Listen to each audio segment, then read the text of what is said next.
संरचना के बारे में हमने चर्चा करना है। तो जिस आधार पे देखा कि वायुमंडल में कितनी परतें हैं, 5। इसका आधार क्या है, तापमान। और बताया किसने, प्रतिपादक कौन है, ये इसके प्रतिपादक है। परतें कौन कौन सी है, पहली क्षोभमंडल, मंडल। अब इसके बारे में थोड़े थोड़े जो इम्पोर्टेंट फैक्ट्स हैं वो मैं आपको बता दूं, जहाँ से प्रश्न पूछे जाते हैं। तो एक प्रश्न आपसे हमेशा पूछा जाता है इसकी ऊंचाई के बारे में। क्या पूछा जाता है, ऊंचाई, क्योंकि इसकी ही ऊंचाई ऐसी है जो कम ज्यादा है। तो आपसे पूछा जाएगा कि विषुवत रेखा यानी कि भूमध्य रेखा और दूसरी होती है ध्रुव पर क्षोभमंडल की ऊंचाई कैसे होती है। तो ध्रुवों पर क्षोभमंडल की ऊंचाई कैसे रहेगी, कम रहेगी। और जैसे ही हम विषुवत रेखा की तरफ बढ़ेंगे तो इसकी हाइट क्या हो जाएगी, ऊंचाई बढ़ते चले जाएगी। ठीक है। फिर इसके बाद समताप, इसमें और क्या होता है कि जो गैसें होती है, सबसे ज्यादा गैसेस कहाँ पाई जाती है, क्षोभमंडल, है ना। क्षोभमंडल में सबसे ज्यादा गैसेस पाई जाती है, कम से कम 80% गैसें आपको कहाँ मिलेगी, क्षोभमंडल। फिर बात होती कि मौसमी घटनाएं, ये और दूसरा जो है इम्पोर्टेंट तथ्य है कि कई बार पूछा जाता है कि मौसम संबंधित जो घटनाएं हैं वो किस मंडल में होती है। तो वो होती है आपके क्षोभमंडल। कौन से मंडल में, क्षोभमंडल में। ठीक है। फिर इसके बाद चलते हैं समताप मंडल में।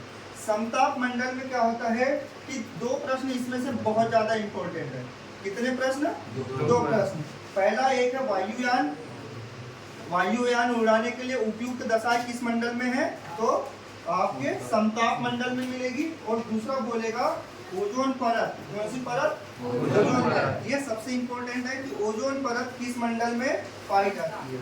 तो ओजोन मंडल आपके समताप मंडल में पाई जाती है और ये कई बार पूछा वाला प्रश्न है। कौन सा, ओजोन परत। अब मैंने ओजोन परत के साथ यहाँ पे लिख दिया कि जो ओजोन परत की ऊंचाई नापते हैं वो किस इकाई से नापते हैं। तो ओजोन परत की इकाई नापते हैं हम लोग डाप्सन इकाई से। इससे ये याद रखना, डाप्सन। ठीक है।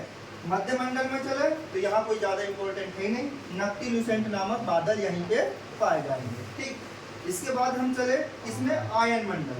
आयन मंडल में बहुत इंपॉर्टेंट है कि आपसे आयन मंडल में क्या पूछा जाएगा कि जो रेडियो तरंगे हैं वो कहाँ पाई जाएगी, आयन मंडल में। आयन मंडल में रेडियो तरंगे आयन मंडल में मिलेगी। और दूसरा मिलेगा अरोरा घटनाएं, है ना। अगर जिसने अरोरा घटनाएं नहीं पढ़ी हो तो हमारी जो पुरानी क्लास थी जिसमें हमने सौर मंडल संबंधित पढ़ा था उसमें आपको अरोरा घटनाएं मिल जाएगी, है ना। तो अरोरा घटनाएं कहाँ होती है, आयन मंडल में।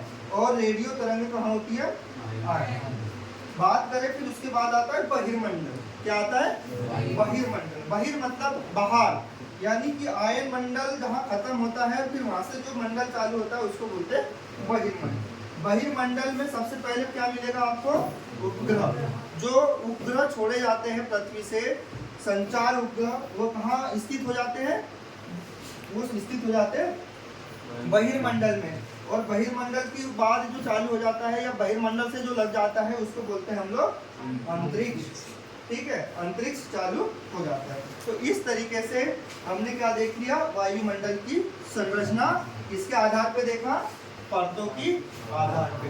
इसके पहले जो वायुमंडल की संरचना पढ़ी थी हमने किसके आधार पे पढ़ी थी, गैसों के संगठन के आधार पे कि कौन सी गैस का ज्यादा वातावरण में और कौन सी गैस कम, कौन सी गैस भारी।